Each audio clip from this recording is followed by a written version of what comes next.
What's up guys, Mike here, the Detroit Borg with my top 5 Apple products of 2012. Now this has been a very busy year with major new products and redesigns, and I've covered just about all of it. So this year we saw spec upgrades to the existing MacBook Pros and MacBook Airs, as well as the Mac Mini, which added Ivy Bridge, USB 3.0, and FaceTime HD cameras. We also saw the introduction of the much thinner 15-inch and 13-inch MacBook Pros with Retina display. The iMacs were completely redesigned at the end of the year, and Apple introduced the thinner MagSafe 2 charging connector for the MacBook Air and the new MacBook Pros with Retina display. Apple also introduced the iPad with Retina display in the spring and upgraded it again in the fall with the Lightning connector, faster A6X CPU, and a 12-watt power adapter for quicker charging. Apple also launched the iPad Mini, iPhone 5, iPod Touch 5th generation, and the iPod Nano 7th generation, which did away with the clip-on form factor and added Bluetooth capabilities and a larger touchscreen and home button to better resemble the iOS experience. The Shuffle also saw a minor update to its coloring and finishes. This was also the year in which Apple transitioned to the smaller Lightning connector for all of its new mobile devices. This also means lots and lots of new Lightning connectors, accessories, and adapters. Apple introduced the EarPods to replace the earbuds, which sound substantially better and come standard with the iPhone 5, iPod Nano, and the iPod Touch 5th generation. Other new accessories include the all-new AirPort Express, which looks like a white Apple TV, a third-generation Apple TV which now supports 1080p HD video, the iPod Loop for the 5th-generation iPod Touch, which integrates a lanyard to keep you from dropping your iPod Touch, and a new smart case for the iPad with Retina display, which provides the functionality of the smart cover and full protection for the back of the iPad. The iPad Mini also picks up a smart cover, which in itself has also been slightly redesigned. Now, in terms of software, iOS 6 launched with some controversial changes, including the elimination of the YouTube app and replacement of Google Maps with Apple's Maps. Other enhancements include Passbook camera with panorama mode, share photo streams, Facebook integration, and Siri on the iPad.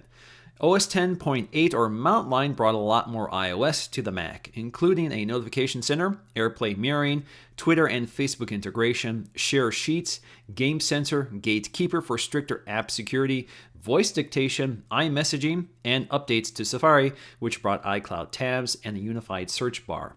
We also got a complete redesign of iTunes with iTunes 11, which eliminates cover flow and the sidebar for a simpler single-window interface, which now places more emphasis on your library or the iTunes stores.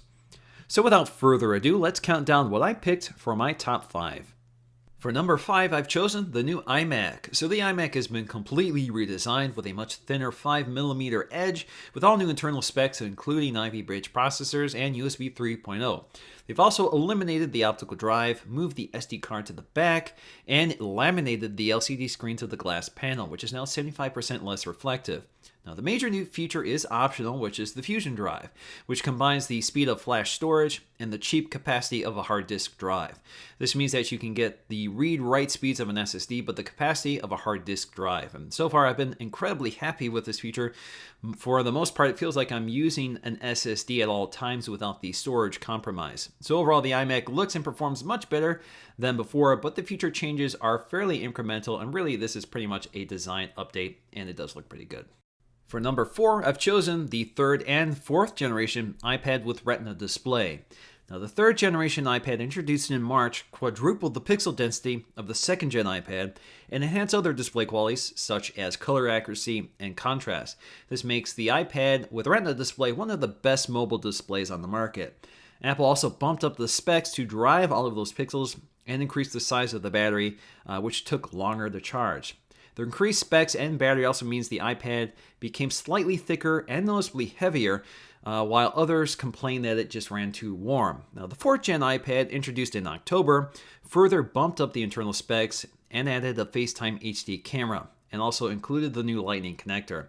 They also included a 12-watt power supply to speed up charging times. In the end, the iPad with Retina display made some compromises to bring us that display, but once you go Retina, it's hard to go back. For number 3, I've chosen the MacBook Pro with Retina display. Now we have both a 13-inch and 15-inch version, which were rolled out at separate times. 15-inch introduced ahead of the 13-inch model. These are the first laptops to introduce these very high-resolution displays, which look tremendous and easily outclass anything you've seen before on a laptop or desktop or anything at this size. The color fidelity, off-axis viewing, deep contrasts make this one of the best displays you can find. Apple has also managed to make these much thinner than the existing MacBook Pros by eliminating the optical drive, making flash storage standard, and reducing the thickness of the display by laminating it to the glass. However, at a starting price of $1699 for a 120 gig SSD and integrated graphics, the 13-inch version is fairly expensive relative to its specs. Now, the 15-inch model is more impressive with a dedicated GPU, a 256 gig SSD, and a Core i7 CPU, all starting off at $2300. For number 2, I've chosen the iPhone 5. Now, this is the first all-new iPhone in over 2 years, and the first iPhone ever to increase the screen size.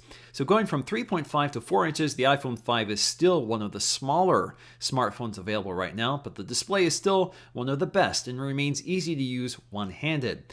The iPhone is also much thinner and lighter than before and sports an all-aluminum unibody design with glass trim pieces on the back and a polished chamfered edge, which further enhances the design and manufacturing precision that makes the iPhone one of the best examples of industrial design today. The iPhone 5 also adds 4G LTE, a FaceTime HD camera, and the Lightning connector. This is one of Apple's most polished and perfected devices from the hardware to the software, but outside of LTE, there really is no major new feature or innovation with the iPhone 5. Regardless, the iPhone 5's design, size, camera quality, and software still make it my favorite phone in my gadget arsenal. And for number 1, I've chosen the iPad mini. Now, the concept of the iPad mini is a little underwhelming. It's a 7.9-inch version of the iPad 2 with older specs and a non-retina display that trails the competition from Amazon and Google and still costs quite a bit more. However, the iPad mini trades some of that bezel space for a much larger display and solves the ergonomics issues via some software. So for example, if you're holding the iPad mini, it does recognize the presence of your thumb versus an intentional press of the display. Now, there is no denying the fact that iOS and its app ecosystem is much better suited to the tablet form factor. Combine this with a razor-thin and lightweight design, the iPad mini is easily my favorite tablet, even beating the iPad with Retina display. It's far more portable, comfortable to handle over extended periods of time, and the 4x3 screen design means the iPad mini is more comfortable to use in any orientation, landscape, or portrait. So in the end, this is a tablet I'm much more likely to carry around than any other. So that's going to do it for me, guys, this year. I hope you enjoyed this video. I certainly will be covering everything Apple and more in 2013, and hopefully this year we get that Apple TV. So who knows what this year is going to bring. I'm definitely excited. So guys, let me know what your top 5 Apple products are. This is my personal top 5. I don't expect it to be yours. Just let me know, and I'm very curious what your number 1 would be. So that's going to do it for me, guys. Thanks for watching, and I'll see you again in the next one.